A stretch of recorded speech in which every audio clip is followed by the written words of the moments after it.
এই রকম করে সবজি রেসিপি তৈরি করলে সামনে যদি মাছ মাংস থাকে তবুও খেতে চাইবে না, আর এই সবজি দিয়েই খেতে চাইবে। খুবই সিম্পলভাবে তৈরি করেছি এই সবজি রেসিপিটি। আপনার ঘরে যেসব সবজি আছে ওই সব সবজি দিয়েই কিন্তু এই রেসিপিটি তৈরি করে ফেলতে পারেন।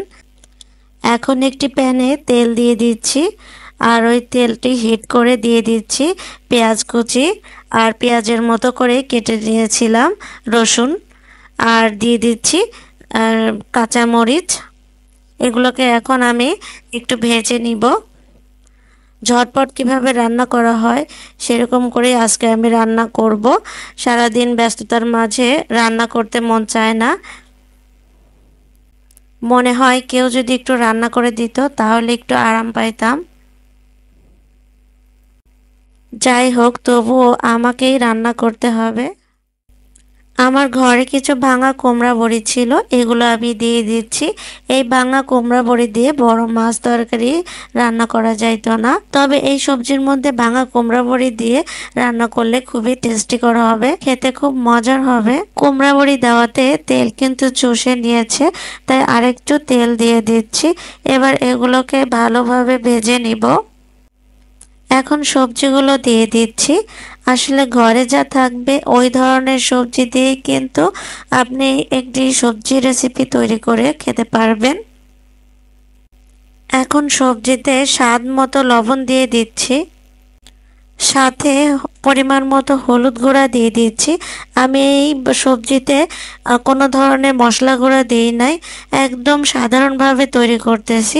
আপনারা ইচ্ছা করলে কিন্তু এরকম করে রান্না করে খেয়ে দেখতে পারেন কতটা মজার হয়, আর এতে খুবই কম সময় লাগে এই ধরনের রেসিপি তৈরিতে। আর এই সবজিতে কিন্তু বিভিন্ন পুষ্টিগুণ আছে, এই সবজি খেলে আমাদের রোগ প্রতিরোধ ক্ষমতাও বাড়বে। এখন সবগুলোকে মিশিয়ে দিয়ে ঢাকনা দিয়ে ঢেকে দিচ্ছি। আমি কিন্তু এখানে পানি দেইনি, হালকা একটু পানি ছাড়াই কষিয়ে নিব, কারণ পানি এমনিতেই সবজি থেকে বের হবে। আমি 5 থেকে 7 মিনিটের মতো করে এই সবজিটা কষিয়ে নিয়েছি। আর সবজিটা যত কষিয়ে নেবেন পানি ছাড়া তত বেশি টেস্টিকর হবে, খেতেও কিন্তু খুবই মজার হবে। সবজিটি কষানো হয়ে গেলে আমি একটা মগের হাফ মগ পানি নিয়েছি। এখন বেশি পানি কিন্তু দেওয়া যাবে না, আর সবজি থেকে তো এমনিতেই পানি ছেড়ে দেয়। এই পানিটুকু দিয়ে আমার সবজি রেসিপিটা হয়ে যাবে। সবজিটা হওয়ার জন্য আমি আবারও 5-7 মিনিটের জন্য ঢাকনা দিয়ে ঢেকে চুলায় রেখে দিচ্ছি।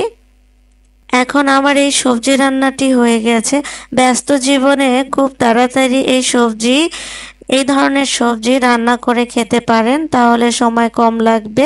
আজকের এই ভিডিওটি কেমন লেগেছে জানাবেন। তাহলে সবার সুস্থতা কামনা করে আজকের মতো বিদায় নিচ্ছি। আল্লাহ হাফেজ।